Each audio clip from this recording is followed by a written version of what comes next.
o perfeito testemunho. Então, esse hino fala que ele viu Cristo em nós, né? Eu vi Cristo em ti. Então esse é o verdadeiro testemunho. Deus espera ver Cristo em nós, e cada um de nós seja pelo Senhor encontrados fiéis, assim como fiel foi o nosso Senhor Jesus Cristo em oferecer a sua vida em sacrifício por nós. Foi fiel até a morte, e morte de cruz. Dentre as maiores responsabilidades do cristão está o bom testemunho, para que por meio dele o nosso Senhor Deus seja glorificado. Então há uma expectativa de Deus para que, de acordo com a obra que Ele tem realizado em nós, de acordo com o testemunho do seu Filho, nós também possamos agir de forma coerente, de forma que possamos ser exemplos, possamos ser luz para este mundo. Então, se alguém se diz servo de Deus ou do Deus Altíssimo e se comporta de modo inadequado, causando mal ao seu próximo, e é pior do que o incrédulo, e seu destino ele terá que passar por muitas dores. Então entendemos, de acordo com a palavra de Deus, que o chamado do Senhor é para que nós sejamos luz, para que testemunhemos do amor do Pai. Então é importante que nós tenhamos uma vida exemplar, uma vida realmente que comungue com a vontade de Deus, com o propósito de Deus para a nossa vida. Abra sua Bíblia então em Lucas capítulo 17, vamos ler apenas o verso 1 e 2 agora. Lucas capítulo 17, versículo 1 e 2. Disse Jesus aos seus discípulos: é inevitável que venha escândalos, mas ai do homem pelo qual ele vem, ou eles vêm. Melhor fora que se lhe pendurasse ao pescoço uma pedra de moinho e fosse atirado no mar, do que fazer tropeçar um desses pequeninos.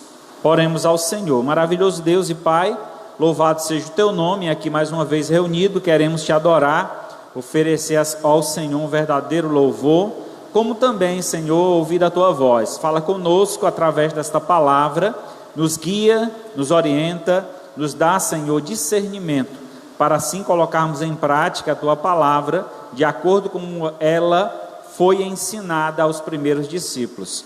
Que nós continuemos, ó Pai, este legado de testemunhar do teu amor aqui neste mundo, sendo luz para aqueles que estão em trevas. Pois é em nome de Cristo Jesus que nós pedimos e agradecemos. Amém. Graças a Deus. Claramente aqui no capítulo 17 de Lucas, encontramos então neste capítulo o foco dos textos aqui apresentados, estão voltados todos para a questão de testemunha. Os religiosos no tempo de Jesus, eles tinham uma preocupação muito grande em apresentar um exterior, uma vida espiritual aparentemente perfeita. Beleza, Jesus ele elogia essa característica, que nós devemos ser perfeitos assim como Deus é. Mas é interessante que isso não parta apenas do exterior, mas sim do interior. Então é aquele novo homem que está em nós que reflete essa diferença, essa mudança, esse testemunho de vida. Então é necessário que tenhamos uma vida de perfeito testemunho, para que o Senhor seja glorificado através da nossa vida. Então Jesus passa a ensinar a importância de dar um bom testemunho e o resultado dele na vida do servo. Então nós vamos ver aqui o que é necessário para nós testemunharmos de forma perfeita. Primeiro, o perfeito testemunho se dá com atitude de perdão. Os religiosos no tempo de Jesus Cristo eram homens que tinham corações muito endurecidos, homens que tinham um alto ego, um ego muito grande ao ponto deles não serem capazes de perdoar, por exemplo, os samaritanos, perdoar os publicanos pela atitude que eles agiam errado. Jesus nos ensina que o perdão é um grande testemunho. Quando aprendemos a perdoar uns aos outros, isso significa que o perdão de Deus habita em nós, porque só é possível perdoar alguém quando nós temos recebido esse perdão de Deus, porque Ele é quem nos dá força para então realizarmos esta tão grande missão que é perdoar. A partir do verso 3, vemos então o testemunho de Jesus com relação ao perdão, e ele diz, 17:3 de Lucas 17:3: acautelai-vos, se teu irmão pecar contra ti, repreende-o, se ele se arrepender, perdoa-lhe. Se por 7 vezes no dia pecar contra ti, 7 vezes vier ter contigo dizendo, estou arrependido, perdoa-lhe. Então disseram os apóstolos ao Senhor, aumenta-nos então a fé, Senhor. Respondeu então o Senhor, se tiverdes fé como um grão de mostarda, direis a esta aroeira, arranca-te e planta-te no mar, e ela vos obedecerá. Qual de vós, tendo um servo ocupado na lavoura ou em guardar o gado, lhe dirá, quando ele voltar do campo, vem, já põe-te à mesa, e que antes não lhe diga, preparas-me a ceia, cinge-te e serve-me, enquanto eu como e bebo, depois comerás tu e beberás. Porventura terá de agradecer ao servo, porque este fez o que lhe havia ordenado, assim também vós, depois de haverdes feito quanto vos foi ordenado, dizeis, somos servos infiéis, porque fizemos apenas o que deveríamos fazer. O que Jesus quer nos ensinar com esta parábola, com esse pensamento, é justamente a ideia de que como servos de Deus, como filhos do Senhor, como alguém que foi perdoado por Deus, nós perdoando alguém, não estamos fazendo nada de grandioso, a não ser a nossa responsabilidade. Talvez para os judeus era difícil perdoar uns aos outros, e Jesus aqui estava ensinando que, da forma como Deus vos perdoou, vocês também devem perdoar uns aos outros. Assim como vocês têm errado todos os dias, e nas suas orações vocês rogam a Deus, Senhor, perdoa os meus pecados, assim também fazei vós para com aqueles que vos ofendem, com aqueles que vos machucam, com aqueles que vos fazem alguma coisa que desagrada. Então perdoar não é mais do que a nossa obrigação. Então, com a parábola do servo, ele apresenta justamente a ideia de que mesmo sendo humilhado pelo seu senhor, o servo faz a sua obrigação, e no final das contas, ele não deve esperar do seu senhor qualquer tipo de agradecimento, porque ali nada mais é do que sua responsabilidade. Então nós temos uma responsabilidade com Deus. Deus nos resgatou, Deus nos salvou e nos colocou uma missão, a missão de reconciliar o mundo com Ele. E como é que a gente vai conseguir reconciliar o mundo se nós não conseguimos nos reconciliar com quem está próximo? Lamentavelmente, irmãos, às vezes até no meio do povo de Deus, tem aqueles conflitos, onde irmão não fala com irmão, onde dentro de uma família, o pai não fala com o filho, a filha não fala com a mãe, encontramos então no meio do povo de Deus corações endurecidos, que não têm refletido sobre o grande perdão de Deus. Assim como Deus tem agido conosco, devemos agir com os demais. É muito interessante, porque essa questão do perdão, ela é dada uma ênfase tão grande, que Jesus colocou ela na oração do Pai Nosso.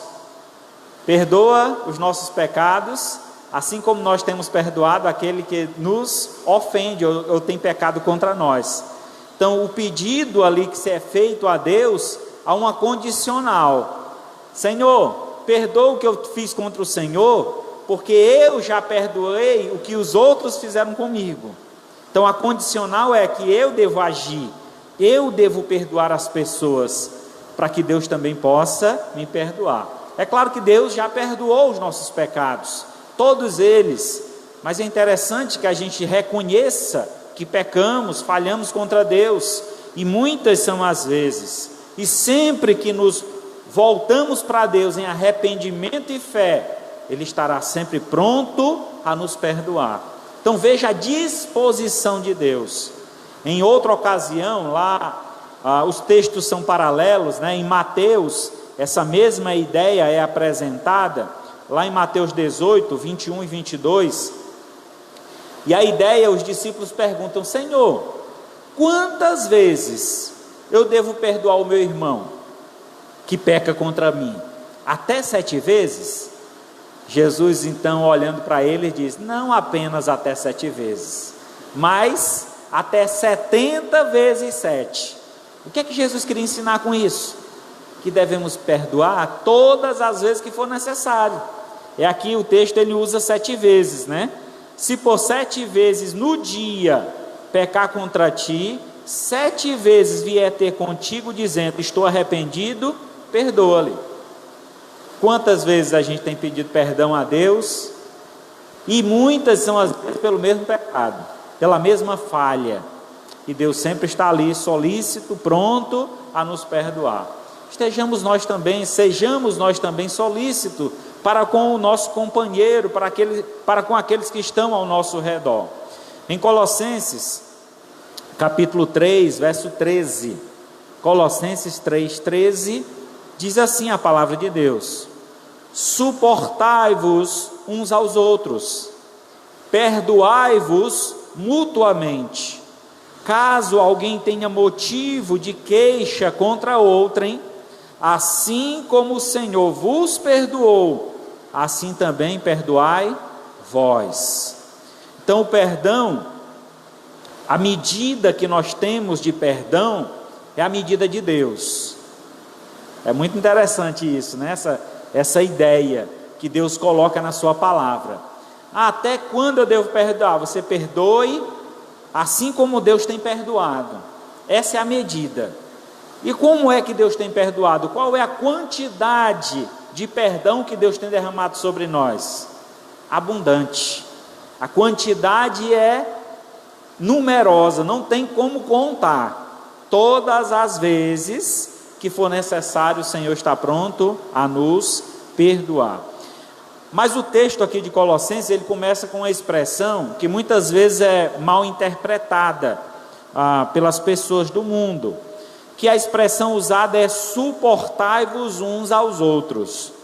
Às vezes a ideia de suportar é aguentar. Eu não estou suportando essa pessoa, por mim, se eu pudesse eu me livrava dela. Então a ideia de suportar é de dar o suporte, é de apoiar. Se o irmão é fraco, se o irmão tem caído em fraqueza, se o irmão tem te ofendido, o teu papel é dar o suporte, é sustentar o irmão que caiu. Irmão, pegue na minha mão, vamos andar junto. Olha, não é por aí, não é assim que deve ser. Eu te perdoo, mas vamos andar juntos agora, vamos andar em comunhão, porque essa é a missão do Senhor, nos unir em uma família, nos unir em um corpo, e um corpo não pode estar desmembrado, o corpo não pode estar separado dos seus membros, todos devem andar em comum acordo, com o mesmo pensamento, com a mesma vontade. Imagina só, você mandar o comando para a tua mão, levanta a mão, e a mão abaixa, sozinha. Mas eu quero que você levante e a mão não quer obedecer, né? É uma coisa completamente fora da nossa realidade, né? Do que imaginamos, do que é o normal. E assim, irmãos, nós temos agido contrário à normalidade que deve haver no corpo de Cristo.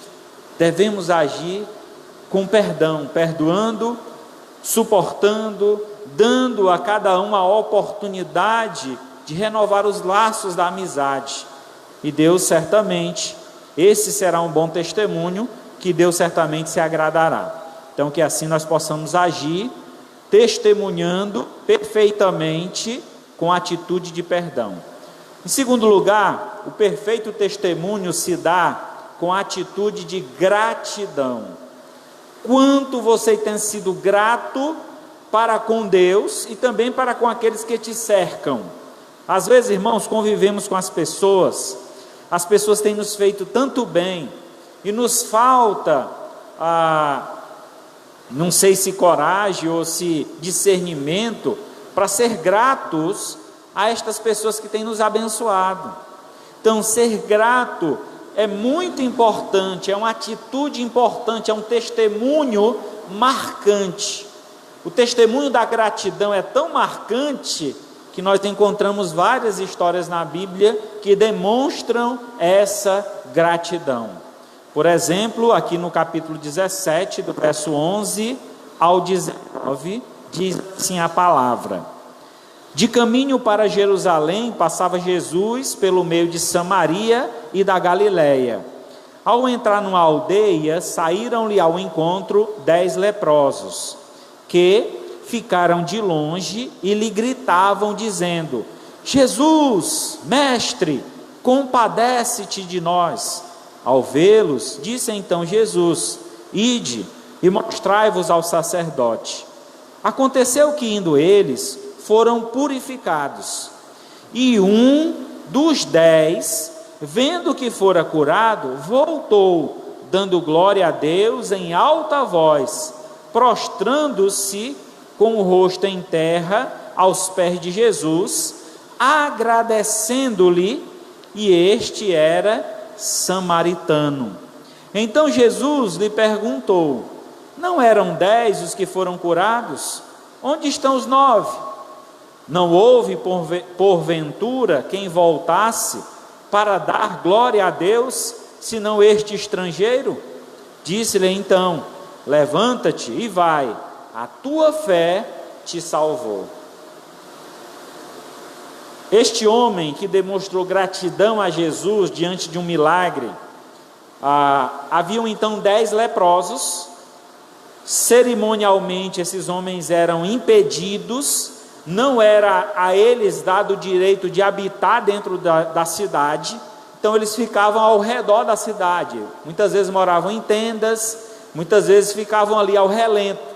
Então eram homens que haviam sido excluídos da sua sociedade, do meio do seu povo, por conta de uma enfermidade, por conta de uma doença. E eles ficavam então nas estradas, nos caminhos, e havia um decreto, uma lei do Senhor, dita lá em Levítico 13, verso 2, que um leproso, se ele quisesse aproximar-se de alguém, ele deveria ao longe gritar: um leproso vai passando, para que a pessoa se afastasse e a sua doença não fosse contaminar aquela pessoa. Então a atitude desses homens, ao verem Jesus passando pelo caminho, a estrada, em caminho a Jerusalém, foi justamente uma atitude de encontrar um alívio para o seu sofrimento. E eles clamaram: Senhor, tem misericórdia de nós. E Jesus então mandou que eles fossem até o sacerdote, para que ali fosse feito o exame para detectar se eles poderiam ou não entrar na cidade. Então só o sacerdote tinha a autorização, tinha o poder para autorizar eles retornarem para a sua cidade. Enquanto eles iam voltando para a cidade deles, houve então a cura. eles foram curados. E imediatamente, um dos que fora curado, que era samaritano, e os demais eram judeus, ele então volta. E nesse retorno, ele demonstra essa gratidão ao Senhor. Senhor, aqui o texto diz que ele se prostrou aos pés de Jesus. Prostrou-se, verso 16, com o rosto em terra, aos pés de Jesus, agradecendo-lhe. Então a atitude dele foi uma atitude de total submissão, não só de gratidão que ele estava tendo, mas ele estava se submetendo ao senhorio de Cristo. A atitude de se ajoelhar diante de uma pessoa, curvar-se, colocando o rosto no pó, na terra, era uma demonstração de total humilhação. Quer dizer, ele reconhecia aquela pessoa como sendo seu Senhor, e ele agora se dispusera a ser servo daquele Senhor. Automaticamente, Jesus, ele não repreende aquele homem pela atitude de adoração, mas ele elogia a atitude dele. Mas antes de elogiar, ele pergunta: não eram 10? Onde estão os outros 9? Só esse estrangeiro voltou? Só esse que não conhece a palavra foi que reconheceu o valor de Deus? E sabe, irmãos, quantas vezes que nós, que conhecemos a palavra, que entendemos o amor de Deus por nossas vidas, somos ingratos, não agradecemos ao Senhor, não nos submetemos à vontade do nosso Deus. E o chamado de Deus é que nós tenhamos uma atitude de gratidão, testemunhemos dessa atitude. É lamentável observar o quanto nós temos visto crentes lamentando pela vida, porque não tem o que gostaria de ter, mas tudo que nós precisamos nós já temos, que é o amor de Deus, que é a promessa divina do reino eterno.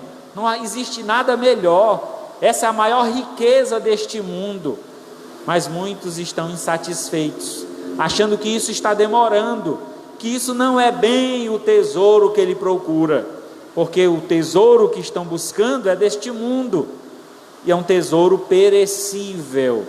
Busquemos, irmãos, então um tesouro eterno, que está lá no céu, onde esse jamais será destruído. Então claramente o texto aqui nos oferece essa prerrogativa de nós testemunharmos com atitude de gratidão. As pessoas observarão as nossas atitudes de gratidão a elas, como também de gratidão a Deus. Também em Colossenses capítulo 3, a partir do verso 16, diz assim a palavra: habite ricamente em vós a palavra de Cristo, instruindo-vos e aconselhando-vos mutuamente em toda a sabedoria, louvando a Deus com salmos, hinos, cânticos espirituais e com gratidão em vosso coração. Então, o testemunho de gratidão que nós devemos oferecer a Deus e diante deste mundo é louvar o Senhor, é ter uma vida consagrada a Deus. E quando fazemos isso, é interessante, assim como aquele homem agradou ao Senhor, né, foi grato ao Senhor e o adorou, ele recebeu um benefício extra, um bônus. Ele já havia sido curado da sua enfermidade física e agora ele recebe um bônus. Que bônus é esse? Verso 19 lá de Lucas 17: disse-lhe: levanta-te e vai, a tua fé te curou. Foi isso? Te salvou. Qual foi o bônus que ele recebeu? A salvação, a vida eterna. Que maravilha, irmãos! Aquele homem só queria ser curado, só queria voltar à comunhão da sua família, e Deus concedeu a ele uma nova família, uma nova vida, uma vida eterna. Ele não apenas foi curado da sua enfermidade física, mas foi principalmente curado da sua enfermidade espiritual. Então a nossa gratidão nos ajudará a ser curado também de nossas enfermidades espirituais, falta de fé, desobediência, tudo isso será curado a partir do momento que tivermos uma vida de gratidão ao Senhor. E por fim, o perfeito testemunho se dá com atitude de servidão. Então devemos ter atitude de perdão, de gratidão e de servidão. Devemos servir ao Senhor.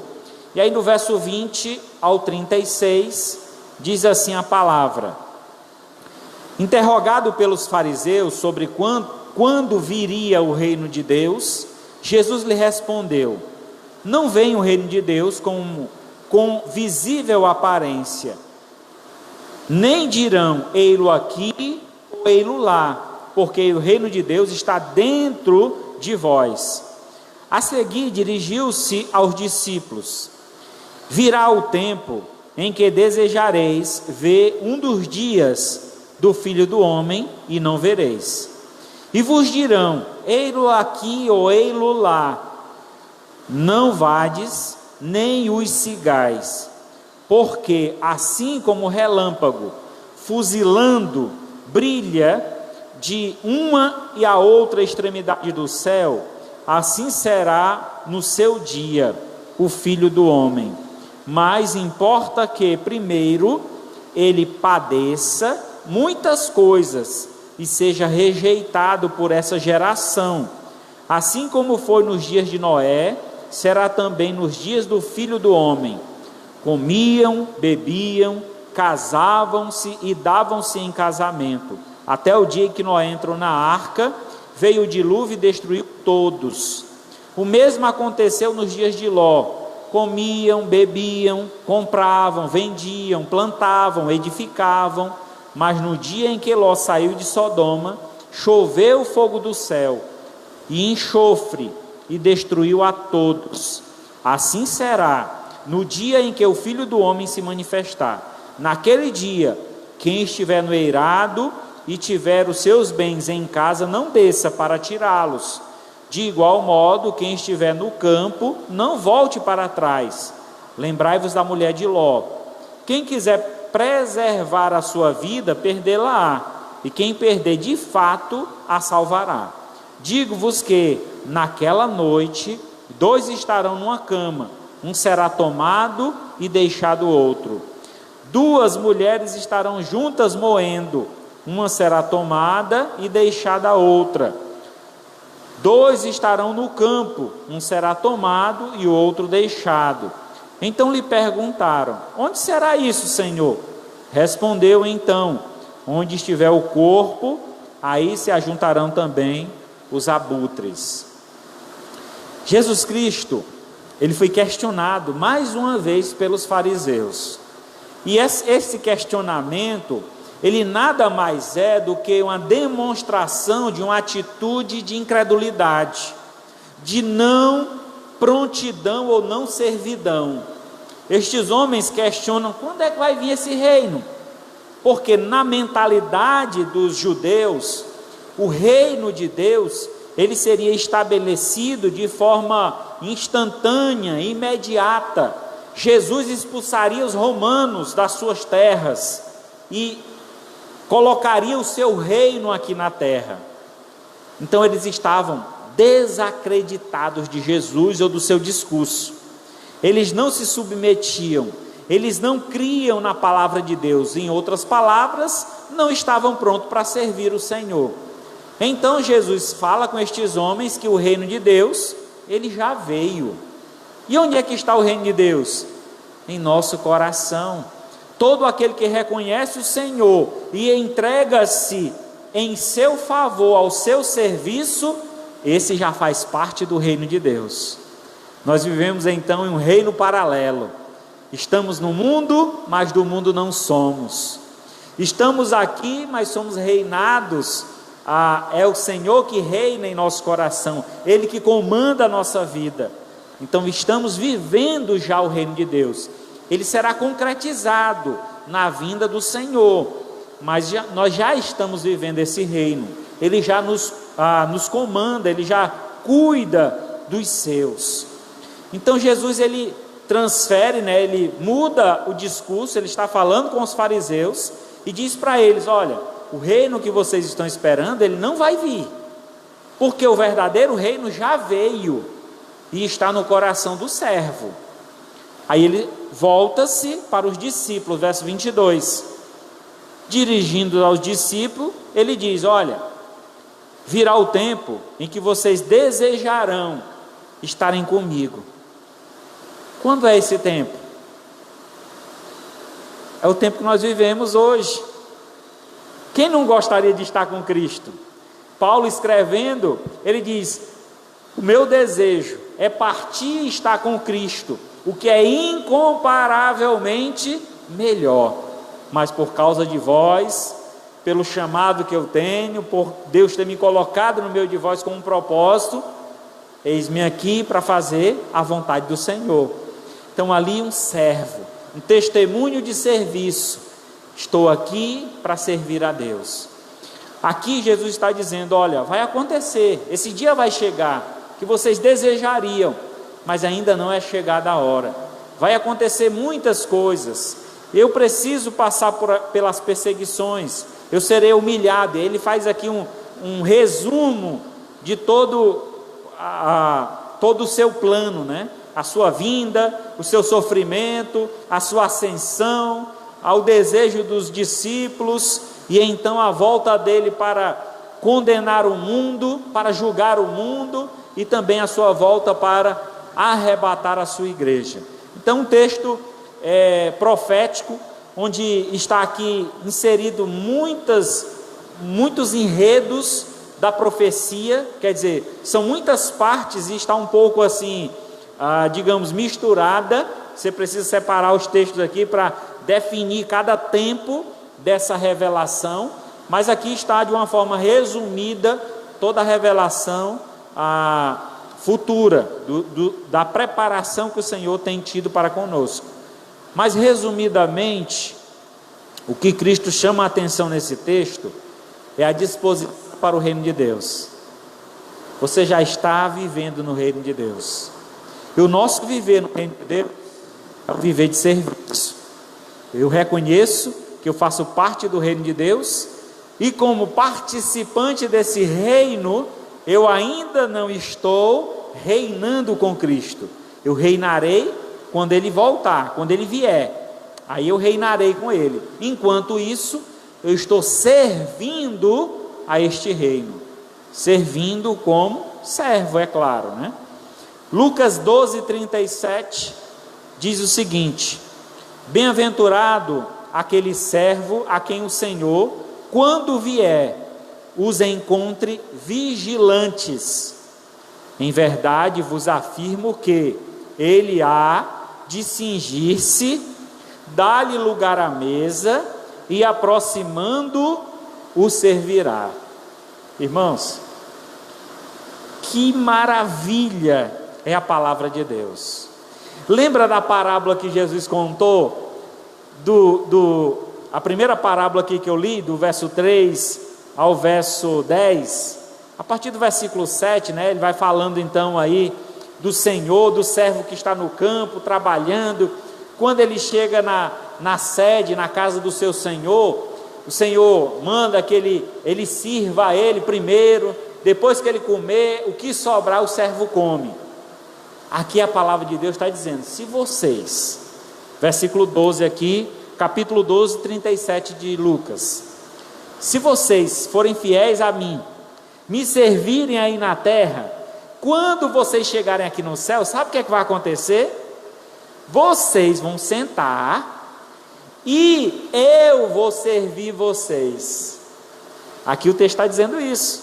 Em verdade vos afirmo que há de cingir-se. Quem é que vai se cingir? O Senhor. E lhe dá lugar à mesa, vai chamar vocês para sentar na mesa, e então, aproximando-se de vocês, o servirá.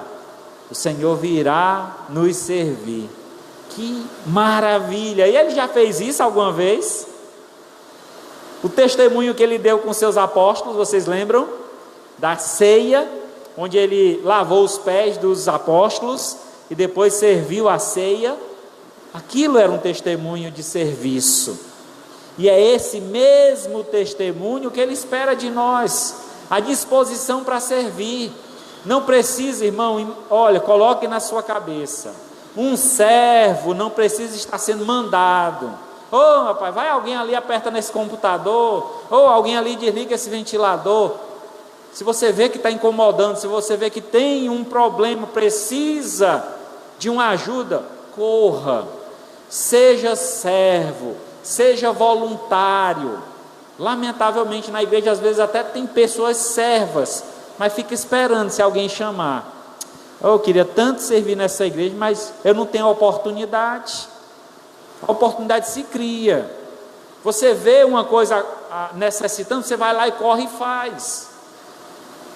Com o testemunho, não para me exaltar, mas aconteceu, era diácono na igreja, o pastor estava fazendo um batismo, o tanque da igreja onde eu servia era no altar, em cima, tinha um vidro assim, e aí enquanto o pastor mergulhava os membros no batismo, a água escorria por cima do vidro e estava descendo para o templo, e eu observei aquilo e ninguém se movia. Eu rapidamente corri, fui lá na cozinha, juntei todos os panos de chão que tinha e fiz uma barreira com os panos, para que aquela água não escorresse por todo o templo, e fiquei ali sustentando, aguentando aquela água até o final do batismo. Quando terminou, juntei toda a água num balde, espremi os panos, juntei, enxuguei o chão, guardei os panos, estendi, sem procurar glória para mim, fiz como um serviço. Eu vi a necessidade, fui lá e servi. Uma irmã chegou para mim e disse: parabéns, meu irmão. Eu disse: por quê, irmão? O irmão todo arrumado, se abaixando aí, enxugando o chão com as mãos. Irmão, aí eu vi um servo, aí eu vi uma atitude de um servo. O pastor não precisou gritar, chamar alguém para ajudar, porque ele se dispôs. Essa é a atitude de serviço que Deus espera que nós tenhamos. Não estou aqui me exaltando, só estou usando como um testemunho de vida para vocês. Poderia ter sido com outra pessoa e eu teria dado o mesmo testemunho. Mas é interessante, irmãos, porque por mais que a gente ache, mas ninguém está vendo o que eu estou fazendo, é importante é que Deus veja, e Deus sempre vê, tudo Deus está vendo. As menores coisas que você faz, talvez o pastor nunca veja, não vai bater palmas para você, mas é importante que Deus vai ver e vai te recompensar, porque você foi um servo bom e fiel. E assim, meu irmão, dê um bom testemunho, seja uma boa testemunha. Concluindo então, o bom testemunho que Cristo deixou para nós é um exemplo a ser seguido. Sem dúvida, uma vida sob a luz de Deus é uma chama que nunca se apaga. Uma vida debaixo da luz do Senhor, da glória de Deus, não tem quem apague. 1 Coríntios 11, verso 1, disse Paulo: sede meus imitadores, como eu também sou de Cristo.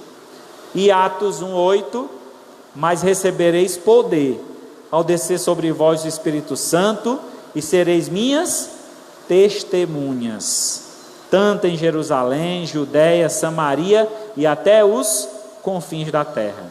Irmãos, ser uma boa testemunha é nossa missão como servos.